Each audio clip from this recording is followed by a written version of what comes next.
राहुल गांधी अपने भारत जोड़ो न्याय यात्रा पर हैं।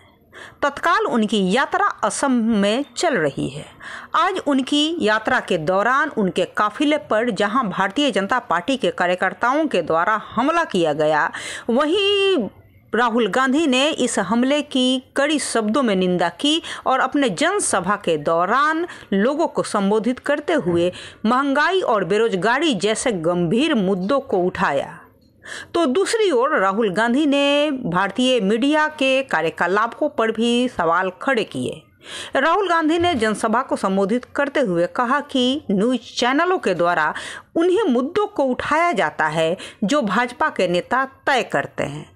बेरोजगारी और महंगाई जैसे गंभीर मुद्दों को मीडिया नहीं उठाती, बल्कि भारतीय जनता पार्टी के नेताओं द्वारा प्रायोजित मुद्दे को उठाया जाता है। राहुल गांधी ने जनसभा में अपने संबोधन के दौरान भारतीय जनता पार्टी के कार्यकर्ताओं के द्वारा अपने काफिले पर किए गए हमले की कड़ी शब्दों में निंदा की और उन्होंने कहा कि भारतीय जनता पार्टी और असम के मुख्यमंत्री हेमंत बिस्वा उनके न्याय यात्रा को मिल रही लोकप्रियता से घबराए हुए हैं और इसलिए भारतीय जनता पार्टी के कार्यकर्ता उनके काफिले पर हमले कर रहे हैं। वहीं दूसरी ओर कांग्रेस के राष्ट्रीय अध्यक्ष मल्लिकार्जुन खड़गे ने भी इस जनसभा को संबोधित किया और साथ ही लोगों को याद दिलाया कि भारत में एम्स और आईआईटी जैसे संस्थानों की नींव भारत के प्रथम प्रधानमंत्री और कांग्रेस नेता जवाहरलाल नेहरू के द्वारा रखी गई। आइए सुनाते हैं आपको क्या कुछ कहा राहुल गांधी ने अपने संबोधन के दौरान। मेरे मीडिया के भाई बैठे हैं, खड़े हैं यहाँ पे, इनकी गलती नहीं है, ये जूनियर लोग हैं, कैमरा चलाते हैं, रिपोर्टिंग करते हैं। मगर मैं आपसे पूछना चाहता हूं, असम के टीवी पर आपने कभी बेरोजगारी पर डिबेट देखा है? कभी महंगाई पर डिबेट देखा है? कभी किसानों के बारे में डिबेट देखा है? कभी अग्निवीरों के बारे में डिबेट देखा है? नहीं। आपको बॉलीवुड के बारे में बता देंगे,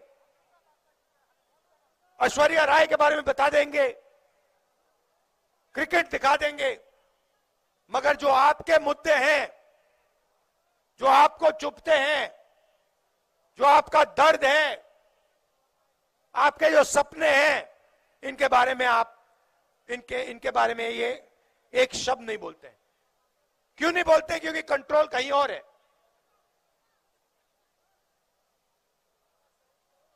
पूरे के पूरे मीडिया को कंट्रोल कर रखा है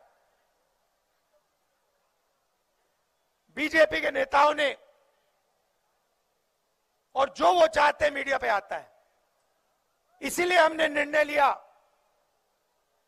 कि और कोई रास्ता नहीं है, हमें कन्याकुमारी से कश्मीर तक चलना होगा, और इसलिए हम 4000 किलोमीटर कन्याकुमारी से कश्मीर चले, 4000 किलोमीटर। और उस यात्रा में मैं आपको बताऊं, हम सुबह उठते थे, रोज 25-30 किलोमीटर चलते थे, रात को हैरान हो जाते थे कि भाई थकानी नहीं हो रही। जैसे आज सुबह हम निकले, 8 घंटे हम आपकी सड़कों पे चल रहे हैं, लोगों से मिल रहे हैं, गले लग रहे हैं, बीजेपी के लोग धमका रहे हैं, हमारे लोगों को मार रहे हैं, पीसीसी प्रेसिडेंट को मारा, मगर कोई थकान नहीं हो रही, कोई थकान नहीं हो रही, कोई फर्क नहीं पड़ रहा। और मैं अपने आप से पूछा कि क्यों हो रहा है? ये इसलिए हो रहा है कि असम की जनता का प्यार, असम की जनता की शक्ति हमारे साथ है, ये इसलिए हो रहा है। पंडित जवाहरलाल नेहरू जी इतने बड़े बड़े कारखाने बनाए, डैम बनाए, और आज तो ये असम ये राइस बॉल बन गया है। और इसीलिए आज खुशहाली के तरफ असम आज चल रहा है। क्या ये सब मोदी के जमाने में हुए?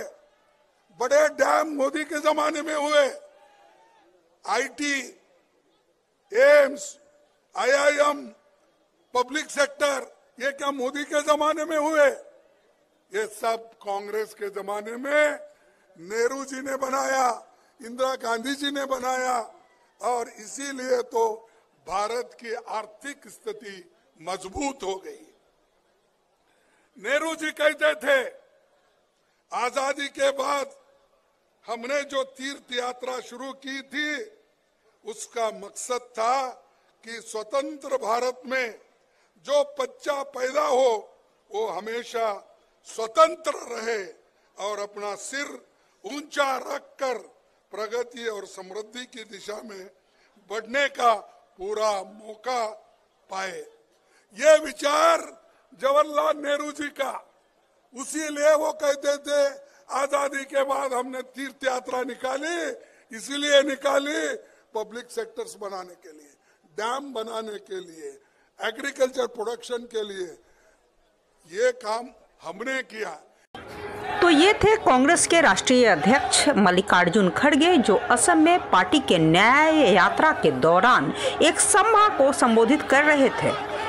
मैं हूं एसके गुंजन और आप देख रहे हैं काओ काओ न्यूज। यदि अब तक आपने हमारे फेसबुक पेज को लाइक न किया हो या फिर हमारे यूट्यूब चैनल को सब्सक्राइब न किया हो तो कृपया कर लें, ताकि हम लगातार ताज़ा खबरों को आप तक सबसे पहले पहुंचाते रहें। फिर हाजिर होती हूँ नई खबरों के साथ, तब तक के लिए मुझे दे इजाज़त। नमस्कार।